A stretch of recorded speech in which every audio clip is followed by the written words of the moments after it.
E os preços da soja na Bolsa de Chicago, que começaram o dia operando em campo positivo, viraram o rumo e fecharam a sessão dessa terça-feira, 2 de maio, com baixas consideráveis no mercado futuro norte-americano. Aqui no Brasil, o dólar subiu e uma coisa pela outra a gente vai precisar entender agora como é que impactou para a formação dos preços no mercado nacional. Para nos ajudar nesse entendimento, a gente vai chamar para essa conversa Eduardo Vanin, analista de mercado da Agriinvest Commodities, já conosco. Vanin, boa tarde, meu amigo, seja bem-vindo. É sempre um prazer receber você aqui com a gente. Boa tarde, Carla. Boa tarde a todos. Já vou pedindo desculpa aí que eu tô meio empesteado, então se escapar uma tosse aqui, Tipo uma essa? outra vai, né? Espero que todos entendam. Não, todo mundo vai entender, todo mundo vai entender. Você já é uma figura amada pelo agronegócio brasileiro, Vanin? Oh, que tal? Eu aqui continuo fazendo o seu merchan, né? Você percebe? Ah, sim. Isso é muito bom. Isso é bom. Vanin, vamos lá. Precisava cair tudo isso que caiu em Chicago hoje? Teve motivo para isso? Ou teve alguma coisa fora ali do contexto fundamental do agro e do mercado da soja especificamente que pressionou as cotações nessa terça-feira? Tivemos um adicional de azedume, que foi final de semana, questão aí mais um banco regional americano, First Republic Bank, foi absorvido, já temos 3 no total. Aí, de certa forma, houve um alívio, porque esse banco já estava na mira, mas acaba acendendo uma luz amarela, porque da forma como foi feito durante o final de semana, muito parecido lá com 2008, Sim. Quando o Bear Stearns foi também absorvido durante o final de semana por um preço muito menor do que havia fechado na sexta. Aí é onde a fumaça a fogo, os correntistas americanos estão sacando dinheiro, o BC americano, o Tesouro também não conseguiram ainda acalmar o mercado, porque ainda não conseguiram aumentar, igual aqui no Brasil tem o nosso, o fundo garantidor. Sim. E lá nos Estados Unidos também tem algo parecido. Só que se houver um aumento e para englobar todo mundo que está exposto, falam que é muito dinheiro, algo muito grande, aí não dá para fazer. Então você vai juntando essas coisas, essa mini crise bancária nos Estados Unidos, e a mini crise ela vem sendo acompanhada também de uma redução da liquidez, do crédito, e claro, daqui a pouco vai atingir o consumo, já tem sinais claros disso. Alguns sinais também de que o mercado americano, o mercado de trabalho já não está daquele jeito, né, bonitão, todo empoderado, agora já começa a mostrar alguns sinaizinhos aí, algumas rachaduras. Então, quer dizer, a economia americana daqui a pouquinho vai dar sinais mais claros de uma retração mais forte. Ou seja, hoje foi muito mais um comportamento da soja enquanto um ativo financeiro do que efetivamente olhando para os seus fundamentos. Embora a gente tenha fundamentos que poderiam também justificar uma parte dessa pressão? Sim, do lado, por ser um ativo financeiro, o petróleo agora está caindo 5%, aí a coisa não se segura mesmo. Sim. Até porque a soja estava subindo 10 centavos até o noturno, até o começo da manhã. Sim. Bom, temos duas coisas, tá? De curtíssimo prazo, o fundamento é a questão do plantio. E aí ontem veio o relatório, beleza, avançou onde tem que avançar. Leste do Cinturão, Delta, Planícies, está um pitel. Tem água no solo, a temperatura está esquentando, e tem chuva prevista, e o plantio bem mais cedo. Maravilha. Sim. E lá no Nortão, aí é o drama e o relógio está passando. Esses estados nem começaram ainda, Dakotas, Minnesota e Wisconsin. Não começou. Nem soja, nem milho. Tá parecido com o ano passado. Se for igual ao ano passado, vai ter redução diária. Soja e milho. Se acelerar nessas 2 semanas, aí muda todo o, vamos dizer assim, o cenário. Agora, o que a gente tem que ver é assim, produtor nessa região, Ele já viu que o preço está muito menor do que o seguro dele de não plantio. Por exemplo, no caso do milho é 5,91. Deixa eu dar uma espichadinha aqui, ó. Milho dezembro fechou a 5,18. Aí ele tem duas perguntas que ele vai se fazer. Poxa, o preço é muito mais baixo. Segundo, se eu perder a janela, certo que eu vou ter uma produtividade menor. E aí, assim vamos. Para a soja, é 13,63 o seguro de renda e de plantio, e agora está 12,66. Então tá $1 aí praticamente abaixo também dos níveis que ele teria se acionar o seguro de não plantio. E fora a produtividade que pode também sofrer. Ou seja, nesse momento a gente não tem nenhuma ameaça climática efetiva, mas a gente tem outras questões que podem ainda influenciar na decisão do produtor americano por área, e é isso que vai começar a ganhar mais espaço, portanto, para direcionar as cotações no mercado americano. Não sei. Por enquanto, não tem adicionado coisa nenhuma. Sim. Vixe, você olha de frente para trás, de trás para frente. Tá muito Você olha a volatilidade das opções, que é um bom indicador de como é que o mercado vem considerando a possibilidade de redução de oferta, e não há qualquer sinal de medo, apreensão do mercado quanto a uma redução da área. Sim. Eu diria que para o milho, mesmo tendo uma redução de área, porém, plantando rápido do jeito que está nessas outras regiões, a produtividade pode compensar qualquer redução de área. Certo. Realmente o prêmio de risco para o milho é pequeno. Tá. No caso da soja, que não vai ter aumento de área, segundo a intenção de plantio, aí sim você pode ter uma área final menor. Somado a uma questão de produtividade lá na frente, que pode vir a acontecer alguma coisa. Aí para a soja pode ser que a gente tenha algum prêmio de risco a ser adicionado daqui a pouco. Uhum. Então veja, é o fio da esperança total. E eu diria que tem tempo para passar. Sabe aquela velhinha do aniversário? Que acende 7 vezes. Não, aí só que não é aquela que demora, é aquela uma que vai rapidinho. Não, aí tá triste.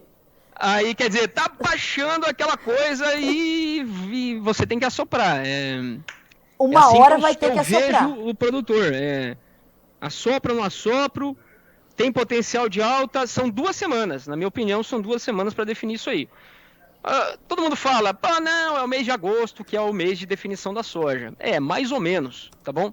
O mês de maio é o definidor da produção. Tá bom, mês de agosto pode definir a produtividade? Pode, mas se você tem uma redução de área causada por um atraso de plantio em maio, vai ter impacto maior do que a queda na produtividade. A produtividade só vai ajudar a aumentar a redução. O contrário também, tá? Se agora em maio tudo vai bem, essas próximas 2 semanas, e aí evolui rápido ali, onde está atrasado, aí a possibilidade de uma redução diária, que é o que é necessário para ter alguma reação de preço, milho e soja, aí não vai acontecer. Ou seja, o mês de maio vai ser determinante para o mercado ter algumas dessas primeiras respostas para a gente começar a ver uma direção mais clara, Vanim? Sim. Eu queria alertar aí, porque eu tenho ouvido muito. Não, lá em julho, lá em julho já foi, tá? Lá em julho já foi. É maio. Tá. Igual o ano passado. Quando a gente fala já... O ano passado, com atraso todo, quando foi a máxima do mercado, inclusive para essa safra? Dia 9 de junho, mesmo com atraso todo, tá? Sim. Porque a partir do dia 9 de junho, os mapas mostraram que ia dar para plantar. Aí foi ladeira abaixo. Teve o Eduardo, posso estar se esquecendo que lá em agosto deu um repique. Mas não chegou no preço que bateu em dia 9 de junho. Certo. Agora, quando a gente fala já foi, quer dizer, o produtor já definiu a sua área e já está com as suas decisões tomadas. Aí o que a gente vai ver em junho, julho, agosto vai ser desenvolvimento, definição de produtividade e tudo mais. É isso que é a isso que você se refere. Exatamente, porque é só você fazer uma conta. Se reduz 1 acre na área plantada, vamos supor uma produtividade de 50 bushels, tá? São 50 bushels a menos. Se a produtividade quebra 2 bushels, Então, você vai precisar de 25 acres, vezes 2, né? 50 bushels de redução. Portanto, um bushel é um acre de redução na área americana, ele é muito mais poderoso o impacto do que só uma redução na produtividade. Sim. Do que uma redução na produtividade sozinha, sem redução de área. Tá. Vanim, agora é a isso que o mercado vai dedicar total atenção, a essas definições todas, esses números que vão começar efetivamente a chegar. Aliás, tem relatório do USDA no dia 12 de maio, né? O novo. E aí a gente já traz algumas projeções para a safra 23-24, né, Vanim? Esse relatório de maio, ele tem a sua importância pelo seguinte: como que o USDA vê os próximos 18 meses? Essa concorrência entre Brasil e Estados Unidos, essa incapacidade dos Estados Unidos de ser competitivo. Esse é o retrato agora. Os prêmios americanos têm que cair muito para atrair demanda. Isso soja e milho. Se isso não acontecer, o Brasil vai continuar vendendo e os Estados Unidos não. Que é exatamente o que está acontecendo agora. Se você olhar a safra, esquece safra velha. Safra velha, daqui uns dias acabou. Temos que olhar para a safra nova. E aí, quando você olha para a safra nova americana, quanto que eles venderam de soja e milho? Nossa, é muito menos. E está muito atrasado. Isso só vai se recuperar se os Estados Unidos for competitivo. Senão, não. Mas quais são as chances deles não serem competitivos? A gente ainda tem muita soja para comercializar no segundo semestre e a gente disputar grão a grão a comercialização nessa segunda metade do ano? É isso aí. Porque o Brasil está atrasado, tanto soja quanto milho. Se você pegar os nossos embarques, line-up de soja, final de abril, o Brasil embarcou 35 milhões e meio de soja. Para dar 95 milhões, que é o que todos aí acreditam, teria que já estar em 39. Estamos devendo 3 milhões e meio. Dá para recuperar? Dá. Só que o impacto direto é o seguinte: aí tem que exportar menos milho.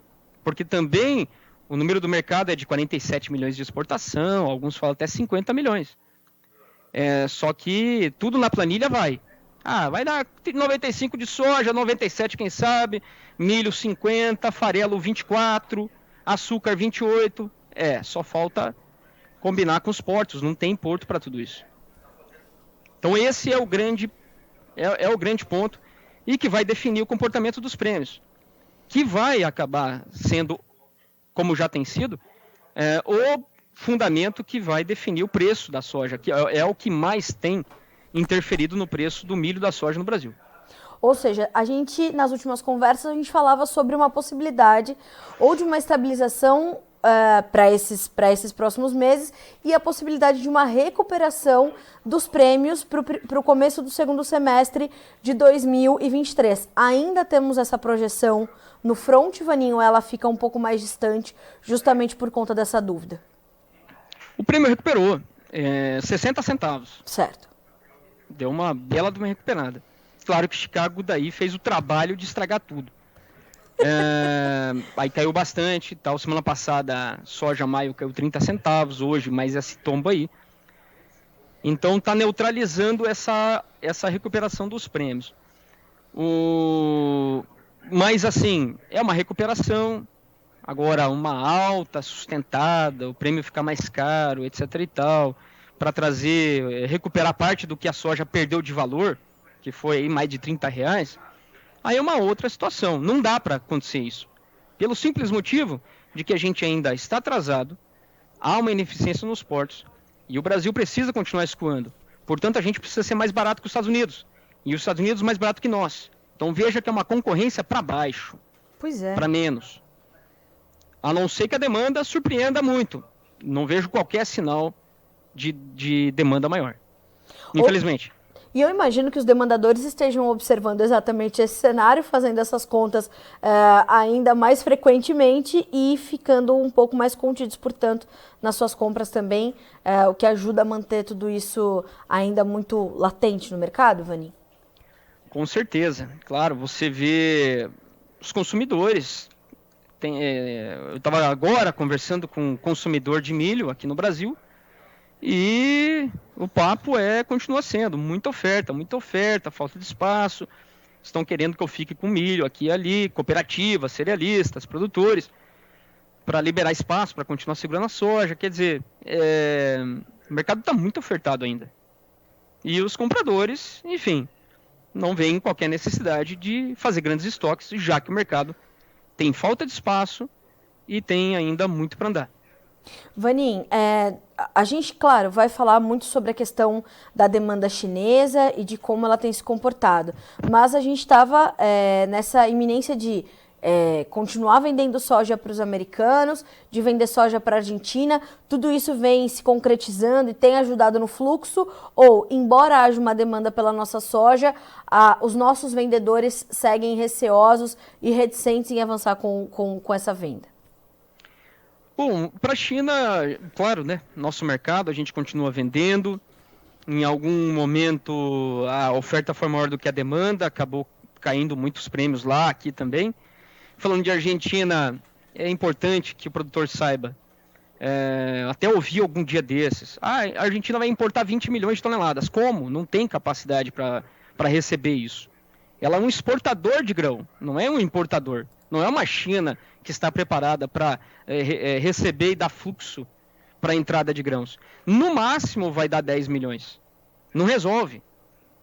E desses 10 milhões já andou um tanto. Isso não é do Brasil, isso é geral, Brasil, Paraguai e tal. E mesmo assim a Argentina está tendo margem negativa com essa soja. As indústrias na Argentina logo param, porque estão com capacidade ociosa alta, o produtor não vende lá, e a soja do Paraguai, que é a melhor conta, está dando margem negativa para eles, de 10 a 15 dólares por tonelada. Então, não vai resolver. Quem pode resolver o excesso de soja que ainda tem aqui é a China e a indústria nacional brasileira. Uhum. Eles precisam comprar agora, julho e agosto, 20 milhões de toneladas. Indústria brasileira mais indústria chinesa.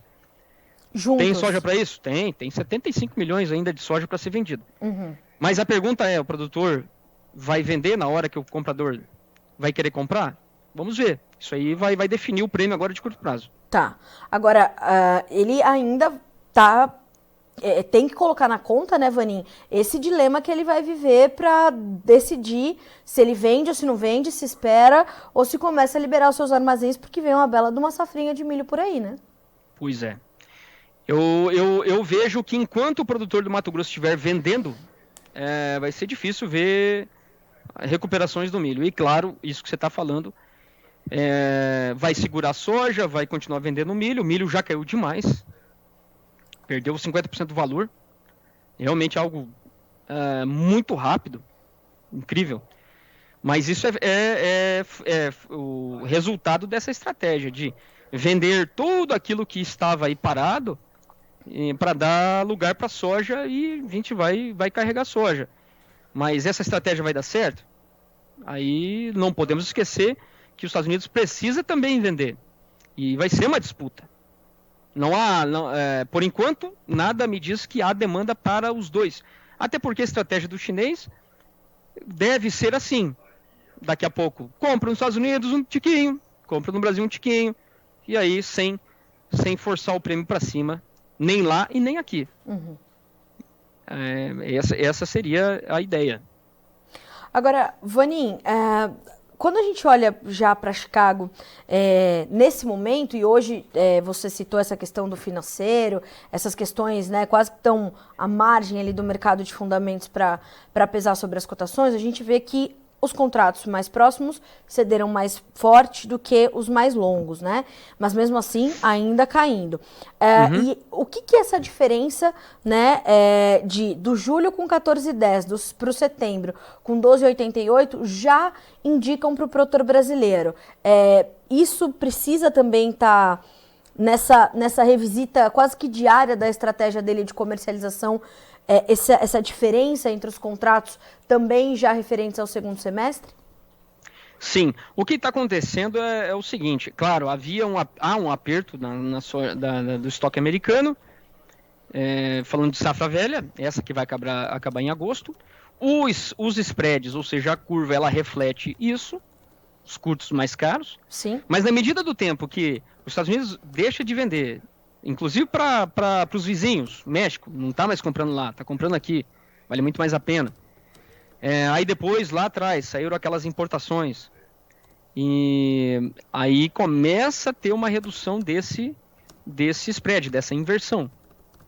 E aí, aos poucos, o mercado vai entrar no chamado carry. O spot mais barato do que os longos, por causa dessa situação onde tem muita oferta no curto. Não é o caso agora, mas vai ser ali quando a soja americana, safra nova, entrar. Tá. E aí o mercado começa a descontar essa inversão. Que não é fruto de um mercado que está caindo. Tá. Vanin, em linhas gerais, a gente pode dizer que mantém-se essa tendência de pressão muito acentuada para os preços da soja, independente nesse momento, se a gente olha para um mercado americano ou para um mercado brasileiro, embora sejam momentos diferentes para cada mercado, a gente tem um mercado globalmente pressionado de soja, se a gente pode falar assim? Sim.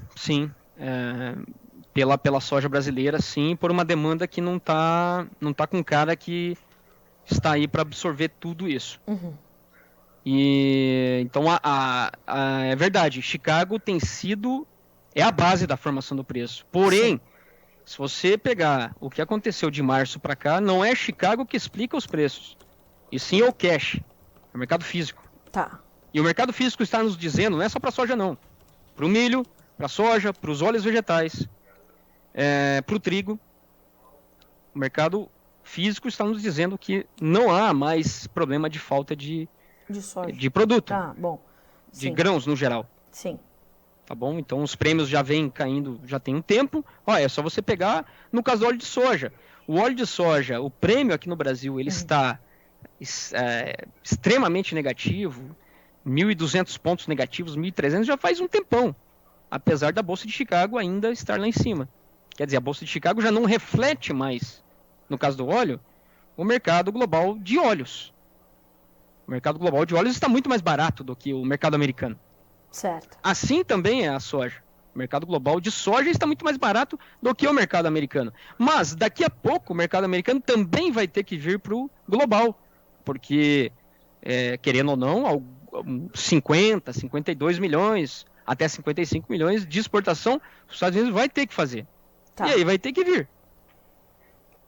Vanin, aí vai ter que ficar barato. Vanin, é um início de ciclo de baixa para as commodities agrícolas, ou já estamos neste ciclo, ou não? É um momento, sim. É uma transição? Já estamos. Já estamos, a oferta cresceu do ano passado para cá, bastante grande, falando de Brasil. A demanda não cresceu. Então, se a gente pensar, a China importou no ano passado 91, esse ano 95, tá bom, 4 milhões. Você tem um esmagamento maior no Brasil, verdade, 2 milhões. Mas a oferta brasileira cresceu 30 milhões. Esse é o ponto. E a outra questão, é claro, no meio disso tudo você tem a logística. A logística é tempo.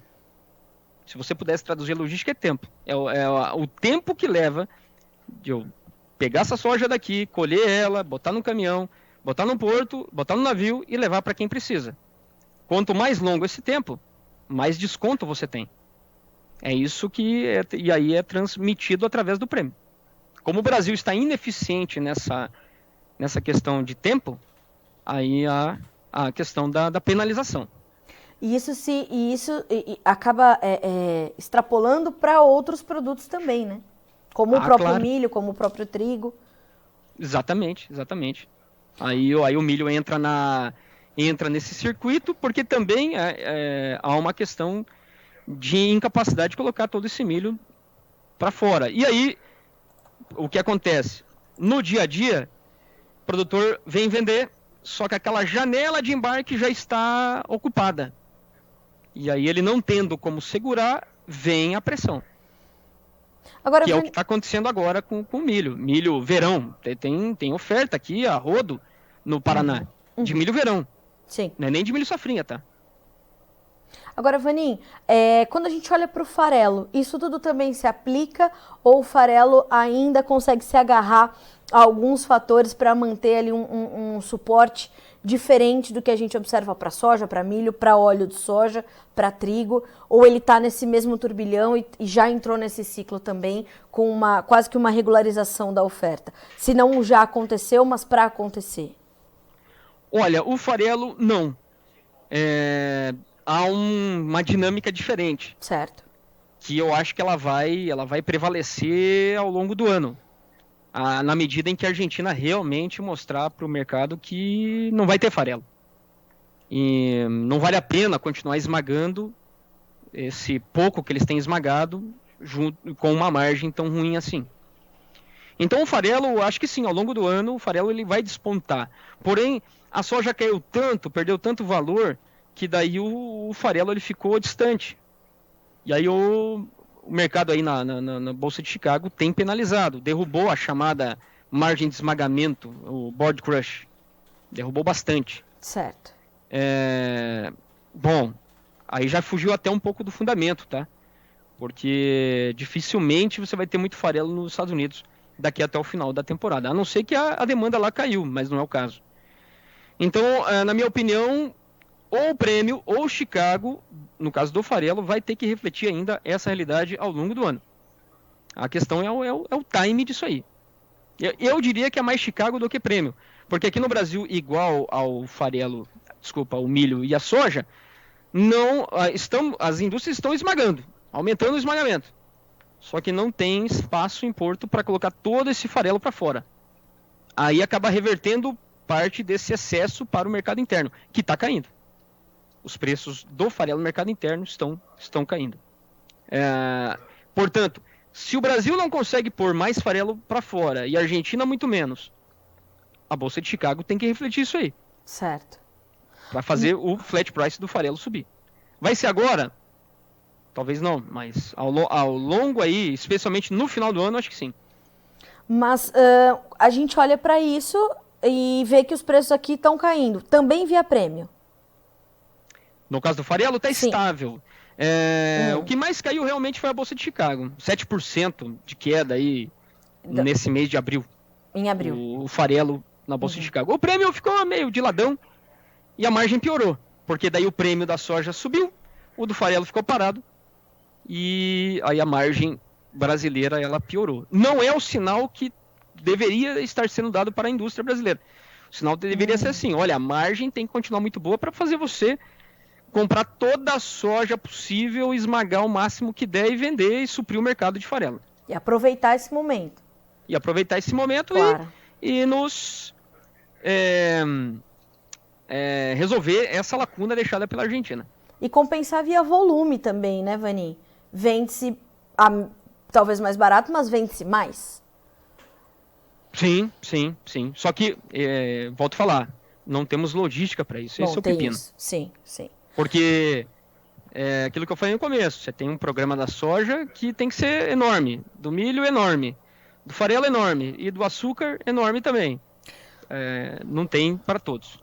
Vanin, a gente já está vendo o produtor brasileiro registrar prejuízo na comercialização ou ainda não? Claro, salvo aquelas situações onde o produtor teve a sua safra quebrada, como no Rio Grande do Sul, por exemplo. Sim.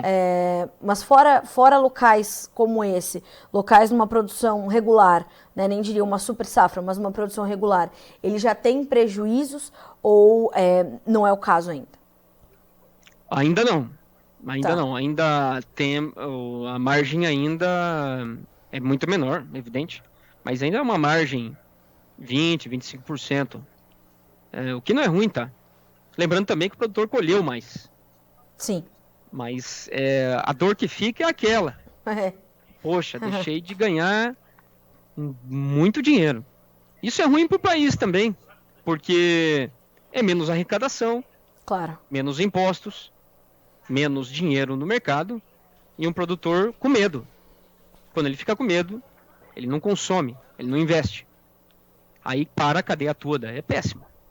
e a gente tem a safra 2023-24 sendo planejada. O que você está sentindo, Vanin? A gente vê relações de troca um pouco mais favoráveis, custos de produção talvez um pouco mais baixos, mais acessíveis do que os do ano passado. Isso são sinais importantes que o produtor tem que considerar? Ah, sim. Só que tem que ter cautela, tá? Não pode deixar a coisa desamarrada. Uhum. Ah, tá barato o insumo? Vou comprar o insumo, mas não vou vender a soja ou o milho. É o que muitos fizeram. Deu muito errado. Então tem que sempre pensar na relação de troca. O insumo caiu? Sim, só que muito menos do que o grão. Talvez ainda tenha espaço aí para cair mais. Certo. E aí o Maurílio Sereda Barros, ele traz um comentário aqui no YouTube, Vanin. Tá difícil. Uhum. Tá um pouco realmente, né? Ah, tá difícil, tá difícil. É que venderam peixe, né, Maurílio? Deixa eu ver aqui. Maurílio, isso mesmo. Oi, como é que é? Maurílio.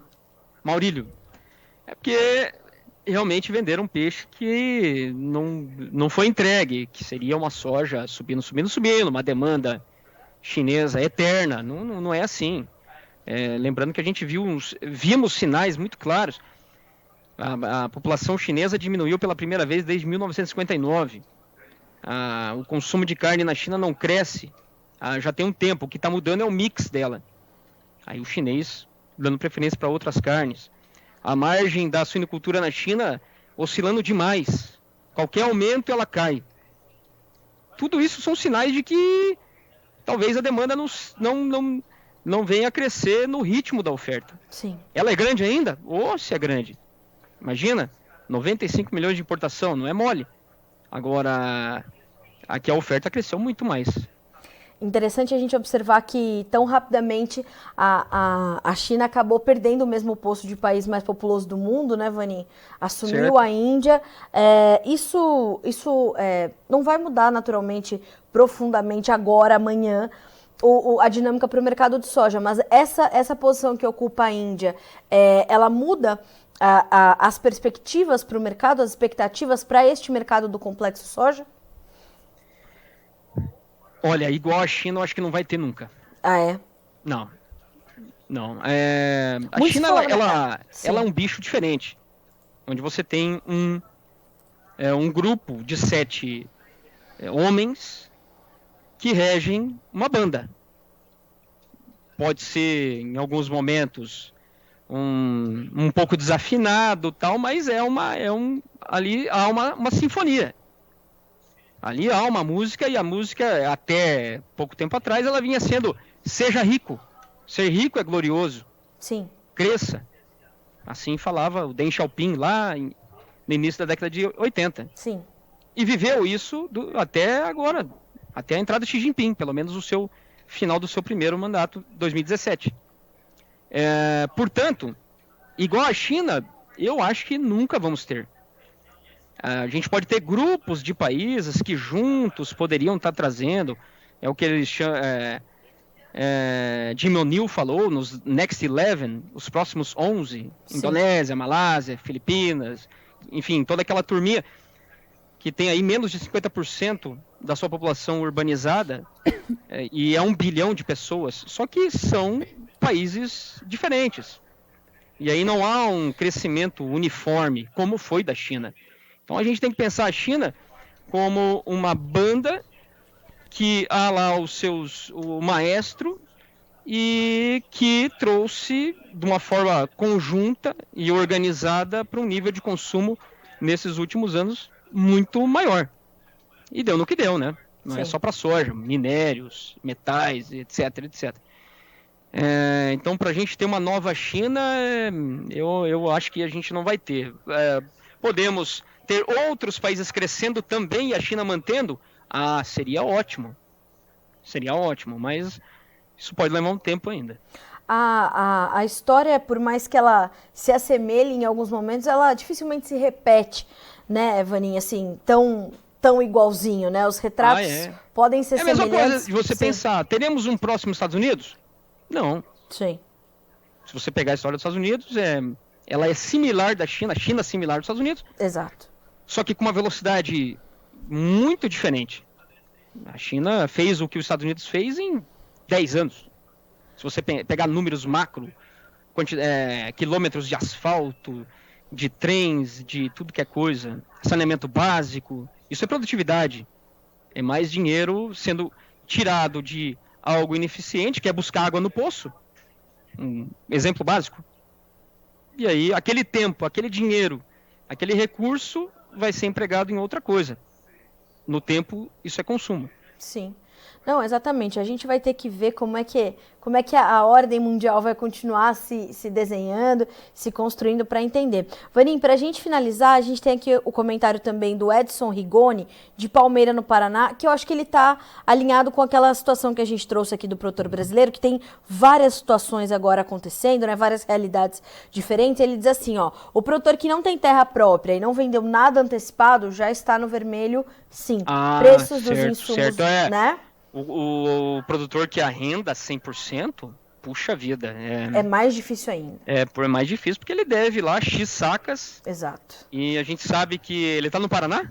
Ele está no Paraná e ele diz assim, ó, a produção... Paraná são 25 sacas, pelo que eu sei aqui, lembro. Ele falou que a produtividade, a produção da soja colhida nas últimas 2 semanas na região dos Campos Gerais é bem menor. Então, de fato, esse produtor que tem menos volume ainda para compensar vai estar numa situação completamente diferente e mais difícil, né, Vanim? Sim, sem dúvida. Sem dúvida, e por isso ele tem que...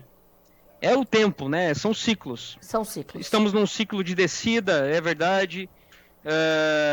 Daqui a pouco a coisa estabiliza, faturamento e custo, beleza, a coisa ela encontra um novo equilíbrio, um novo patamar, para depois, seja pela oferta ou pela demanda, encontrarmos um novo ciclo de alta. Tem alguma possibilidade? Olha, estão falando no Super El Niño. Se você pegar o mapa de temperatura dos oceanos, está estranho. Você tem um Oceano Pacífico quente, um Oceano Atlântico quente. Não seria para agora. Mas lá na frente, esse cenário ele não é bom, por exemplo, para a China, para produção. Isso já pensando em 2024. Aí você imagina, porque a China está liquidando seus estoques de trigo, arroz e milho. Está liquidando. Tem feito mais leilões do que comprado. E aí, lá na frente, isso pode fazer diferença. Aí a China... tendo algum problema de produção por seca e calor, e o El Niño para eles é ruim, aí poderia despontar novamente a China como um grande importador de trigo, cevada, milho, etc. Tá certo. Bom, Varinha, a gente vai continuar acompanhando tudo muito de perto com a sua participação e a sua companhia sempre. Muito obrigada mais uma vez pela disponibilidade, pelas informações que você compartilha aqui com a nossa audiência. Obrigada mais uma vez. Beleza, obrigado a todos, boa tarde. Boa tarde, bom trabalho e boa semana para ti, meu amigo. Até a próxima. Boa semana a todos. Tchau, Carla. Até mais. Tchau, até mais. Senhoras e senhores, Eduardo Vanin conosco, analista da Agriinvest Commodities, nos explicando parte dessas baixas registradas para a soja em Chicago, neutralizando essa alta que o dólar hoje registrou frente ao real, de mais de 1%, inclusive levando a moeda americana a R$ 5,05, né, caminhando para fechar com 1,2% de ganho. E os preços pouco se movimentaram aqui no Brasil diante dessa neutralidade, né? Chicago caindo bem, a soja, o dólar subindo. Então tivemos essa estabilidade dos preços aqui no Brasil, mas as orientações e os alertas do Vanin são completamente importantes. A gente mantém essa pressão sobre as cotações da soja, sem essa sinalização de uma recuperação no curto prazo. Houve, de fato, uma estabilização e uma recuperação, e na sequência uma estabilização dos prêmios, como estava previsto para esse final de abril, começo de maio, né, pela melhora do fluxo, mas a nossa comercialização ainda está atrasada. E essa concorrência para baixo, né? Os Estados Unidos, o Brasil tem que ser mais barato que os Estados Unidos, que tem que ser mais barato que o Brasil. Então, de fato, esse momento é bastante peculiar para o mercado da soja. E Vanin pontuou ainda, né? O mercado global de soja é mais barato que a Bolsa de Chicago, né? A Bolsa de Chicago ela é a base da formação do preço, mas não foi o fator determinante para a formação do preço aqui no Brasil, que foi o prêmio, tem sido o prêmio, né? Fora essa questão logística que pesou e segue pesando sobre as nossas cotações. Então, mantém-se a pressão sobre o mercado brasileiro de soja, que tem sido demandado, mas não é uma demanda tão agressiva a ponto de absorver esse aumento de oferta que tivemos na safra 22-23, e é um cenário já conhecido. O que tem que fazer? Tem que fazer conta e ir aproveitando esses repiques, essas oportunidades, essas estreitas janelas de oportunidade que o mercado vai abrindo e participando, entrando nessas portas que vão rapidamente, né, se abrindo para ir comercializando, que você vai precisar comercializar essa soja, né? Então, vai ter que ir observando esses mercados, fazendo conta, entendendo a sua margem, né, e botar ali um foco bem determinado para concluir o ano comercial 22-23 e continuar já planejando o 23-24. Vamos ver como ficaram as cotações na Bolsa de Chicago, números na tela para você. Maio, 14 dólares e 39 centos por bushel, 15 pontos mais 25 de baixa. Lembrando que o maio já sai da tela nos próximos dias. O julho, que é o contrato mais negociado agora, 14 dólares e 10, caindo 16 pontos mais 75. Agosto, 13,58, 12 pontos mais 25 de queda. Nós temos ainda o setembro com 12 dólares e 88, caindo 7 pontos nesta terça-feira, 2 de maio. Preços do milho agora. Milho caindo de 1,5 a 5,5 pontos nos principais vencimentos. Maio, 6,38, julho, 5,80, setembro, 5 dólares e 20, dezembro, 5 dólares e 19 centos por bushel. Para concluir, os preços do trigo. Maio, 5 dólares e 95, 8 pontos mais 25 de queda. O julho, 6 dólares e 9, com 9 pontos de baixa. O setembro, 6 dólares e 20, caindo 9 pontos e meio. O dezembro, 6 dólares e 37, com 10 pontos de queda. Outro ponto importante dessa análise do Eduardo Vanin, isso vale para milho, vale para trigo, vale para as demais commodities. O petróleo está caindo 5% nessa terça-feira. É essa pressão que vem do financeiro. Esta, abre aspas, mini crise, fecha aspas, bancária nos Estados Unidos traz uma preocupação. A economia americana inspira preocupações e a gente tem visto de fato isso ali, né? Dias mais, dias menos, mas pesando sobre as commodities de uma forma geral.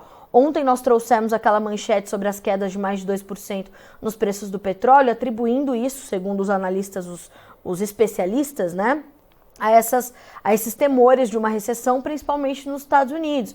Essa semana, amanhã, tem super quarta, decisão dos juros nos Estados Unidos e aqui. Então, perceba, a influência do financeiro, de um financeiro que está bastante avesso ao risco, né, tá meio azedo, como disse o Eduardo Vanin, também tem um peso considerável sobre as commodities, faz os fundos buscarem ativos mais seguros, deixarem as commodities, em especial as agrícolas. Então a gente vai ter toda essa movimentação também impactando no andamento dos futuros negociados nas bolsas internacionais e, claro, na formação dos preços aqui no Brasil.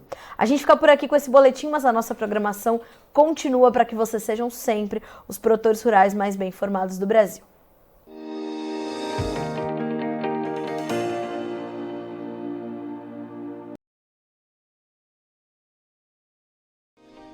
Se inscreva em nossas mídias sociais. No Facebook, Notícias Agrícolas. No Instagram, @Notícias Agrícolas. E em nosso Twitter, @Norteagri. E para não perder nenhum vídeo, não se esqueça de nos acompanhar no YouTube e na Twitch, Notícias Agrícolas Oficial.